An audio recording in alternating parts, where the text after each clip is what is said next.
Right since when I was a little kid, there was always music in the house when I grew up. My parents were always listening to the Stones and Led Zeppelin, and I was always interested in music. And I started playing the drums when I was 7, and then obviously you can't really write songs on drums, so I started playing cello and guitar, and then after a while the songs came, just kind of took over.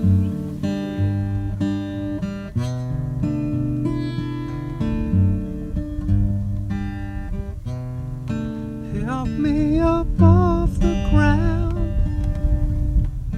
My world is falling down, baby. Tell me you're coming round. I need you now, baby. Well, obviously I wasn't born in the 60s, so I kind of have an interesting objective way of viewing what happened through music through that period, and I don't make a conscious decision to sound like anybody else or anything that came before, but what I listen to and what I love in music comes through. And we're here in the San Francisco Bay Area working with Stephen Barncard, essentially in a way recreating a certain element of what happened back here in that time. But we've got musicians here that are very active in the current scene. We've got Greg Aragin on guitar, who he records with Seal, and which is quite different compared to what I do. We've got Dan Schwartz on bass, who's very much very contemporary, cutting edge sort of a bass player. Then we have Vince Welnick on organ, who is just a god on the organ. He plays exactly what you want to hear, and he's giving really a nice grounding of that sort of 60s, 70s feel. And then we've got Rick Schlosser on drums, who has played on just so many great records, Van Morrison, James Taylor, just about anyone you can think of. So combining all these elements with my own approach to music, it's an interesting combination.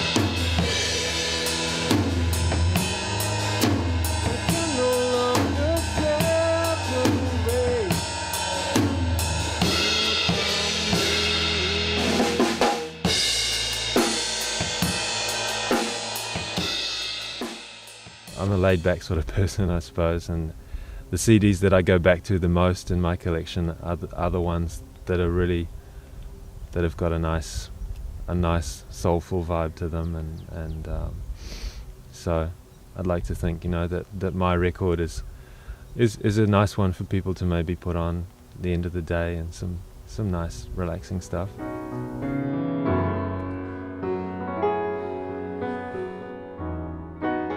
That's what the Crofton Orr sound is about, is glowing tube filaments and late night feel and carpet on the floor and maybe the fire burning and playing like bluesy, it's all about feeling.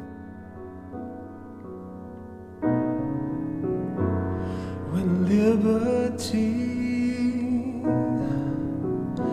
falls by the sword, the fruit of evil labor will be your reward.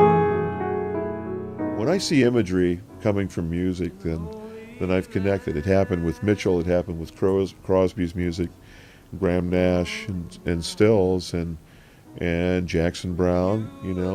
They can paint imagery, and I see this with this guy too.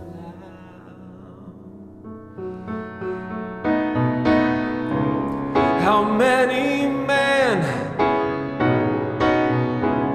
good men must fall? My head is hung in shame, my back up against the wall, yeah.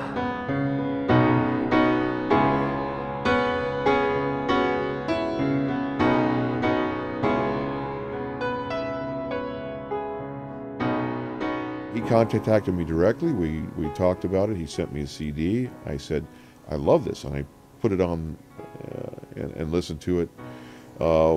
Basically, my whole family fell in love with this music.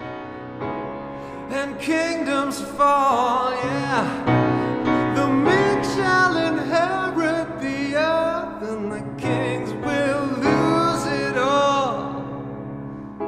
So that's how we found each other, and this just grew into an appreciation of music and talking about it, and I expressed my desire to work with him in the studio. So that's where it sort of all started.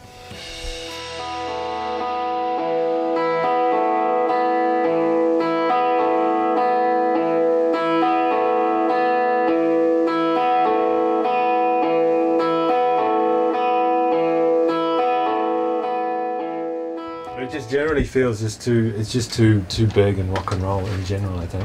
It just sounds like rock and roll. It's funny, to me it feels like it's not enough that.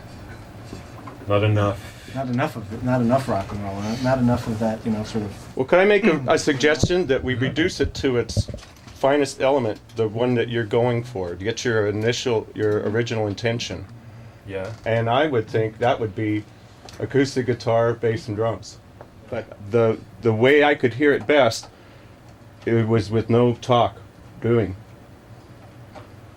No what? Don't talk about I don't understand your descriptions as well as I understand your musicianship.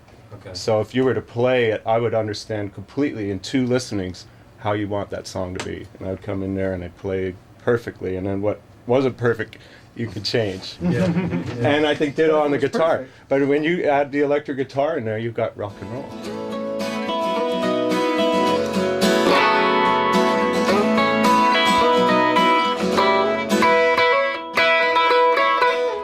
What about the line that I had before on Yeah. that sound? Because you're almost doing. Oh.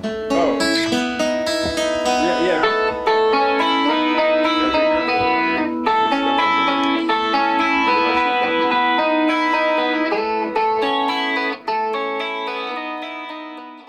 I think my own sound just came from not trying to really sound like anything, and obviously what I like listening to has an influence, and just not following any fashion. I don't see any point to move my songwriting with whatever the latest fashion is. That doesn't lead anywhere, and it's not sincere.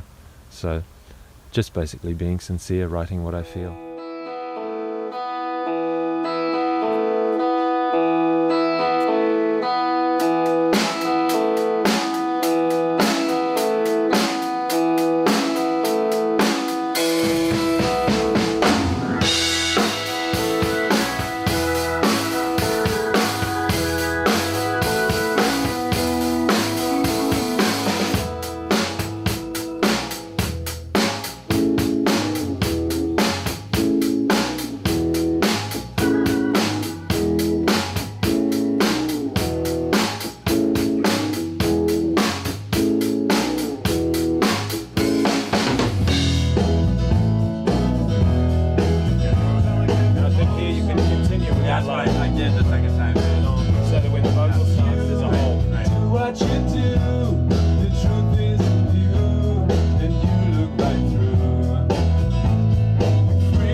That's the big question, really. Where does a song come from?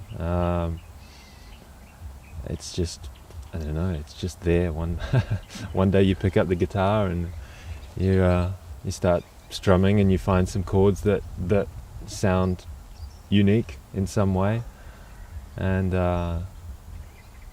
start singing something over the top of it. And really, if it works, the song comes. High up in the sky, a reason